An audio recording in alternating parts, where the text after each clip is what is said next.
এই পর্যায়ে আমরা সমযোজী বন্ধনের কয়েকটি উদাহরণ দেখতে পারি বা উদাহরণ নিয়ে আলোচনা করতে পারি। তবে ইতিমধ্যে আমরা কয়েকটি উদাহরণ দেখেছি, যেমন হচ্ছে একটু হচ্ছে হাইড্রোজেন, তারপরে আমরা দেখলাম পানির অণুর গঠন, একটি অক্সিজেন এবং দুটি হাইড্রোজেন, এবং দেখলাম আমরা অক্সিজেন। এখানে একটি বিষয় উল্লেখযোগ্য যে হাইড্রোজেন এবং পানির মধ্যে একটি একক বন্ধন তৈরি হচ্ছে, কিন্তু অক্সিজেনের মধ্যে একটি দ্বিবন্ধন তৈরি হচ্ছে। এটা আমরা এখন আলোচনা করতে পারি। আমরা যখন সমযোজী বন্ধন নিয়ে আলোচনা করেছি তখন দেখেছি যে দুটি পরমাণু একটি করে ইলেকট্রন শেয়ারের মাধ্যমে একটি সমযোজী বন্ধন গঠন করে। যেমন হাইড্রোজেন দুটি হাইড্রোজেন পরমাণু একটি করে ইলেকট্রন শেয়ারের মাধ্যমে একটি হাইড্রোজেন অণু গঠন করে। কিন্তু শুধু যে একটি করে ইলেকট্রন শেয়ারের মাধ্যমেই দুটি পরমাণু পরস্পরের সাথে সংযুক্ত হতে পারবে বা হবে এমন নয়। একাধিক পরমাণু পরস্পরের সাথে শেয়ার করে একটি অণু গঠিত হতে পারে। যেমন আমরা অক্সিজেনের ক্ষেত্রে দেখতে পাচ্ছি এখানে দুটি বন্ধন তৈরি হচ্ছে এবং দুটি বন্ধনের জন্য দুই জোড়া ইলেকট্রন পরস্পরকে শেয়ার করতে হবে। যেমন আমি যদি অক্সিজেন পরমাণুটি এখানে আঁকি, অক্সিজেন 2 এবং 6,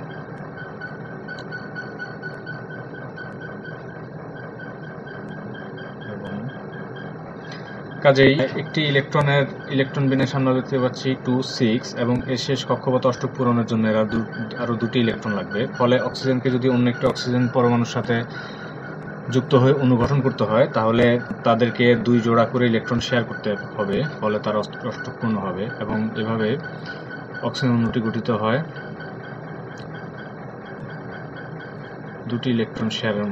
দুটি করে 4টি ইলেকট্রন শেয়ারের মাধ্যমে। আমরা যদি এখানে দেখাই,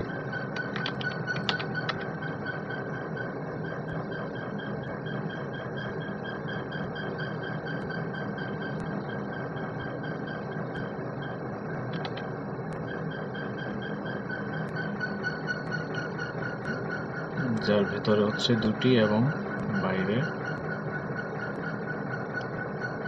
তাহলে এই অক্সিজেনের এই 4টি ইলেকট্রন উভয় শেয়ার করবে এবং তার বাইরে থাকবে আরো 4টি ইলেকট্রন। তাহলে তার শেষ কক্ষপথে অষ্টক পূর্ণ হচ্ছে। এভাবে একটি অক্সিজেন দ্বিবন্ধন তৈরি হয়। এখানে আমরা যেটা আলোচনা করিনি সেটা হচ্ছে আমরা যখন দুটি পরমাণুর মধ্যে একটি বন্ধন গঠিত হতে দেখি সেটি হচ্ছে একক বন্ধন। যদি দুটি বন্ধন গঠিত হয় পরস্পরের মধ্যে দুই জোড়া ইলেকট্রন শেয়ারের মাধ্যমে তাহলে এটিকে বলা হয় দ্বিবন্ধন। এবং এভাবে ত্রিবন্ধনও গঠিত হতে পারে। যেমন আমরা যদি নাইট্রোজেন অণু দেখি, নাইট্রোজেন অণু দুটি অণুর মধ্যে পরস্পরের সাথে ত্রিবন্ধন যুক্ত থাকে। আমরা যদি নাইট্রোজেনের ইলেকট্রন বিন্যাস দেখি তাহলে আমরা পাবো এর ইলেকট্রন বিন্যাস হচ্ছে 2, 5 এবং নাইট্রোজেন পরমাণুটি হচ্ছে এমন।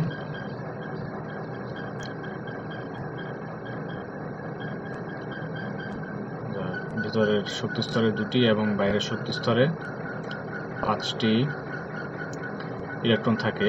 তাহলে নাইট্রোজেনের শেষ কক্ষপথে যদি অষ্টক পূর্ণ হয়ে স্থিতিশীলতা হয় তাহলে তার আরো 3টি ইলেকট্রন লাগবে এবং নাইট্রোজেন এই 3টি ইলেকট্রন অন্য একটি নাইট্রোজেন পরমাণুর সাথে শেয়ার করে অষ্টক পূর্ণ হতে পারে। তাহলে তাদের মোট ইলেকট্রন বিন্যাস হবে এরকম। এখানে 3টি ইলেকট্রন এবং আগের 2টি ইলেকট্রন, মোট 5টি ইলেকট্রন অপর নাইট্রোজেনের 3টি ইলেকট্রনের সাথে শেয়ার করলে তাহলে প্রতিটি নাইট্রোজেন অষ্টক পূর্ণ অবস্থায় থাকবে এবং এভাবে একটি ত্রিবন্ধন গঠিত হবে। এটাকে আমরা বলি ত্রিবন্ধন। ইংলিশে একক বন্ধনকে বলা হয় সিঙ্গেল বন্ড, দ্বিবন্ধনকে বলা হয় ডাবল বন্ড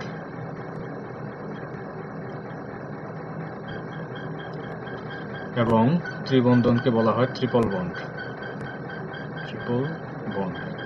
তবে এই পদ্ধতিতে চতুর্বন্ধন গঠিত হওয়া সম্ভব নয়।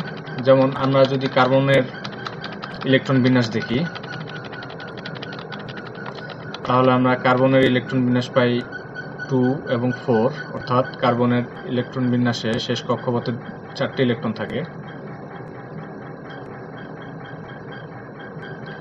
তাহলে কার্বনের শেষ কক্ষপথে অষ্টক পূর্ণতার জন্য তার আরও 4টি ইলেকট্রন প্রয়োজন, কিন্তু কার্বন এই 4টি ইলেকট্রন অন্য আরেকটি কার্বন পরমাণুর সাথে শেয়ার করে চতুর্বন্ধন গঠন করতে পারে না।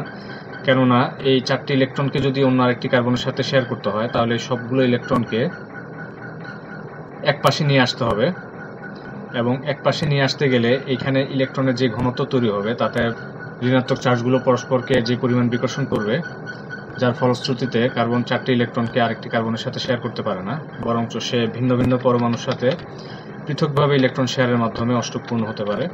যেমন কার্বন যদি অন্য আরেকটি হাইড্রোজেনের সাথে একটি করে ইলেকট্রন শেয়ার করে তাহলে 4টি হাইড্রোজেনের সাথে সে 4টি ইলেকট্রন শেয়ারের মাধ্যমে একটি মিথেন অণু গঠন করতে পারে এবং এইভাবে সে অষ্টক পূর্ণ হতে পারে। এবং এই ক্ষেত্রে হাইড্রোজেনের শেষ কক্ষপথে 2টি ইলেকট্রন থাকবে যা তার জন্য স্থিতিশীল, এবং উভয় শেষ কক্ষপথে কাঙ্ক্ষিত ইলেকট্রন অর্জনের মাধ্যমে স্থিতিশীলতা লাভ করবে এবং এইভাবে একটি মিথেন অণু গঠিত হবে। এবং এই মিথেন অণুটিকে আমরা বন্ধনের মাধ্যমে, রেখার মাধ্যমে এভাবে দেখাতে পারি, যেখানে এক একটি রেখা এক একটি বন্ধন নির্দেশ করবে। কার্বন যদিও এখানে একক বন্ধন তৈরি করেছে, কার্বন চাইলে দ্বিবন্ধন এবং ত্রিবন্ধন পর্যন্ত তৈরি করতে পারে।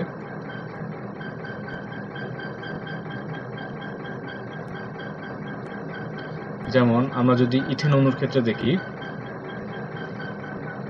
কার্বন 4টি বন্ধনই তৈরি করেছে প্রতিটি কার্বন, কিন্তু 2টি কার্বন পরস্পরের সাথে দ্বিবন্ধন যুক্ত অবস্থা আছে এবং বাকি হাইড্রোজেনগুলোর সাথে একক বন্ধন আছে। কিংবা আমরা যদি অ্যাসিটিলিন দেখি তাহলে সেই ক্ষেত্রে কার্বন ত্রিবন্ধন তৈরি করতে পারে এবং অপর যেই ইলেকট্রনটি থাকবে সেটি হাইড্রোজেনের সাথে শেয়ার করে অ্যাসিটিলিন তৈরি করতে পারে। এবং এইভাবে কার্বন একক বন্ধন, দ্বিবন্ধন এবং ত্রিবন্ধন পর্যন্ত তৈরি করতে পারে। এরপরে আমরা আরেকটু অণু দেখতে পারি, যেমন আমরা যদি হাইড্রোজেন ক্লোরাইড চিন্তা করি, হাইড্রোজেন ক্লোরাইডের ক্ষেত্রে একটি হাইড্রোজেন এবং একটি ক্লোরিন পরস্পরের সাথে সংযোজী বন্ধনের মাধ্যমে যুক্ত হয়ে একটি হাইড্রোজেন ক্লোরাইড অণু তৈরি করে। এবং আমরা যদি এদের ইলেকট্রন বিন্যাসগুলো এখানে লিখি, হাইড্রোজেনের ইলেকট্রন বিন্যাস 1s1, ক্লোরিনের ইলেকট্রন বিন্যাস হচ্ছে 1s2, 2s2,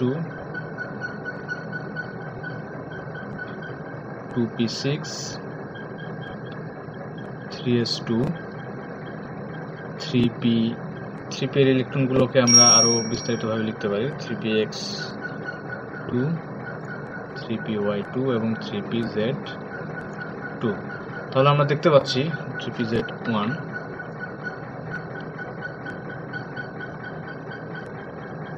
তাহলে আমরা দেখতে পাচ্ছি হাইড্রোজেনের শেষ কক্ষপথে একটি ইলেকট্রন আছে, ইতিমধ্যে আমরা জানি। আর ক্লোরিনের শেষ কক্ষপথে 2, 2, 1 মোট 7টি ইলেকট্রন আছে এবং আমরা এটিকে লুইস স্ট্রাকচার অনুযায়ী ভাবে লিখতে পারি। আমরা যদি শেষ কক্ষপথে 7টি ইলেকট্রনকে দেখাই ক্রস চিহ্ন দিয়ে, তাহলে আমরা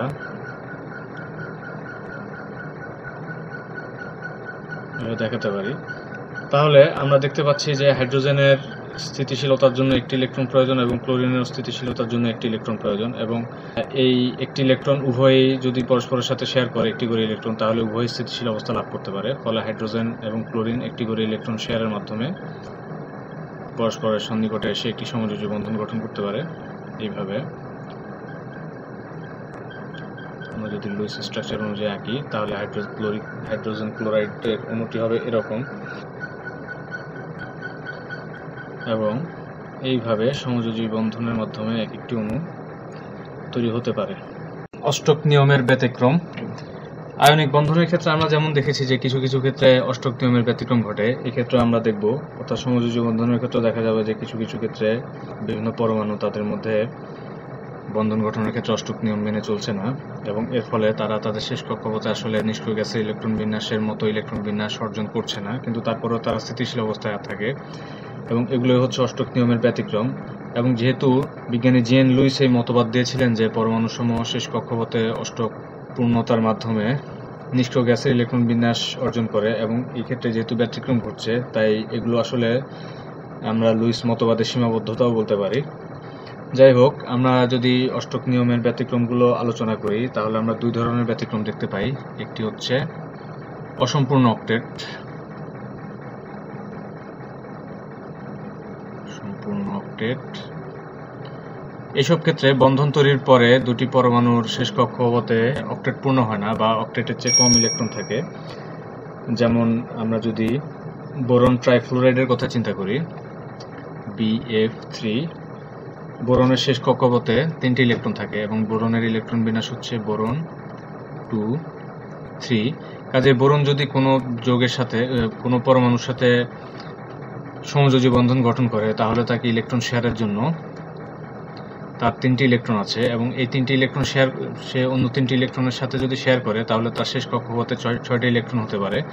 ফলে দেখা যায় যে বোরন ইলেকট্রন শেয়ারের মাধ্যমে কেবলমাত্র শেষ কক্ষপথে 6টি ইলেকট্রন অর্জন করতে পারে এবং এইভাবেই বোরন স্থিতিশীল হয় এবং এটি অক্টেট নিয়মের ব্যতিক্রম। এবং এখান থেকে আমরা আরেকটা জিনিস বুঝতে পারছি যে যেসব পরমাণু শেষ কক্ষপথে 3টি ইলেকট্রন থাকবে তারা যখন ইলেকট্রন শেয়ারের মাধ্যমে বন্ধন তৈরি করবে তখন সেগুলো অষ্টকপূর্ণ হবে না এবং এই কারণে আমরা গ্রুপ 3A মৌলসমূহের মধ্যে এই ধরনের বৈশিষ্ট্য দেখতে পাই। যেমন আমরা অ্যালুমিনিয়ামের ক্ষেত্রেও দেখতে পাই, অ্যালুমিনিয়াম ক্লোরাইড যখন গঠিত হয় তখন তাদের শেষ কক্ষপথে 6টি ইলেকট্রন থাকে অ্যালুমিনিয়ামের। আমরা যদি বোরন ট্রাইফ্লোরাইডের অণুটির গঠন দেখি তাহলে আমরা এইভাবে সেটিকে দেখাতে পারি। যেমন বোরনের শেষ কক্ষপথে 3টি ইলেকট্রন আছে, এটি 3টি ফ্লোরিনের সাথে 3টি একক বন্ধন গঠন করবে। ফ্লোরিনের ইলেকট্রন বিন্যাস হচ্ছে এরকম, শেষ কক্ষপথে 7টি ইলেকট্রন। তাহলে বোরন ট্রাইফ্লোরাইড যখন গঠিত হবে তখন অণুটি হবে এরকম।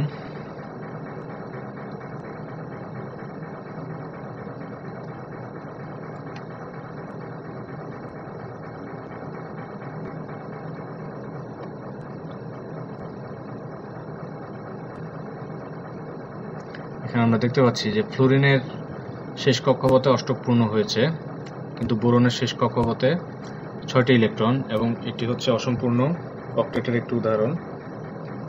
একইভাবে অ্যালুমিনিয়াম ক্লোরাইডের ক্ষেত্রে আমরা পাই অ্যালুমিনিয়ামের শেষ কক্ষপথে 6টি ইলেকট্রন, সে তার 3টি ইলেকট্রন ক্লোরিনের সাথে শেয়ার করার মাধ্যমে 6টি ইলেকট্রন প্রাপ্ত হয় এবং ক্লোরিনের শেষ কক্ষপথে অষ্টকপূর্ণ থাকে। এভাবে বেরিলিয়াম ক্লোরাইড যখন তৈরি হয়, বেরিলিয়ামের শেষ কক্ষপথে 2টি ইলেকট্রন থাকে এবং সে যখন ক্লোরিনের সাথে এই 2টি ইলেকট্রনের মাধ্যমে ইলেকট্রন শেয়ারের মাধ্যমে জোড়বদ্ধ হয় তখন তার শেষ কক্ষপথে কেবলমাত্র 4টি ইলেকট্রন হয় এবং এভাবে সে স্থিতিশীলতা লাভ করে। তাই এই ক্ষেত্রে অষ্টকের জায়গায় ইলেকট্রনের পরিমাণ হচ্ছে 4। একইভাবে আমরা যদি অষ্টক সম্প্রসারণের কথা চিন্তা করি, যদি সমযোজী বন্ধনের মাধ্যমে কোনো পরমাণুর শেষ কক্ষপথে 8টির বেশি ইলেকট্রন তৈরি হয় তাহলে আমরা সেক্ষেত্রে সেটিকে বলতে পারি অষ্টক সম্প্রসারণ। এটি অষ্টক নিয়মের দ্বিতীয় ধরনের ব্যতিক্রম এবং এসব ক্ষেত্রে অষ্টকের নিয়মের ব্যতিক্রম অনুযায়ী 8টি ইলেকট্রনের বদলে 10টি, 12টি, এমনকি 14টি ইলেকট্রনও দেখা যেতে পারে এবং এর উদাহরণ হচ্ছে phosphorus pentachloride, sulphur tetrafluoride, sulphur hexafluoride, iodine heptafluoride ইত্যাদি। যেমন আমরা যদি ফসফরাস পেন্টাক্লোরাইডের গঠনটি দেখি, ফসফরাসের শেষ কক্ষপথে থাকে 5টি ইলেকট্রন এবং এর ইলেকট্রন বিন্যাস হচ্ছে 2, 8, 5। আমরা ফসফরাসকে এভাবে লিখতে পারি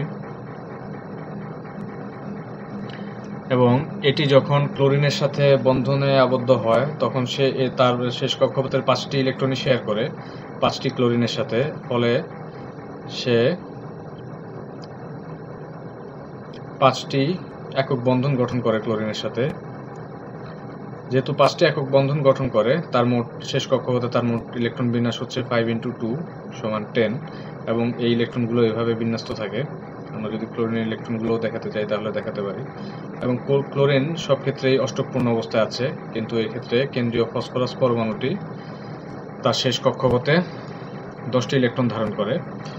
একইভাবে আমরা যদি সালফার হেক্সাফ্লোরাইড চিন্তা করি, সালফারের শেষ কক্ষপথে ইলেকট্রন হচ্ছে 6টি। যখন সালফার হেক্সাফ্লোরাইড গঠিত হয় তখন সে এই 6টির মধ্যে 4টি ইলেকট্রন শেয়ার করে এবং বাকি 2টি ইলেকট্রন শেষ কক্ষপথে অবিকৃত অবস্থায় থাকে। ফলে এই 4টি ইলেকট্রন দ্বারা সে ইলেকট্রন শেয়ারের মাধ্যমে সে শেষ কক্ষপথে 8টি ইলেকট্রন প্রাপ্ত হয় এবং তার আগের 2টি ইলেকট্রন মিলে তার মোট ইলেকট্রন বিন্যাস হয় 10টি। একইভাবে সালফার হেক্সাফ্লোরাইডের ক্ষেত্রে ইলেকট্রন বিন্যাস হয় 12টি এবং আয়োডিন হেপ্টাফ্লোরাইডের ক্ষেত্রে ইলেকট্রন বিন্যাসে আয়োডিনের শেষ কক্ষপথে ইলেকট্রন বিন্যাস হয় 14টি।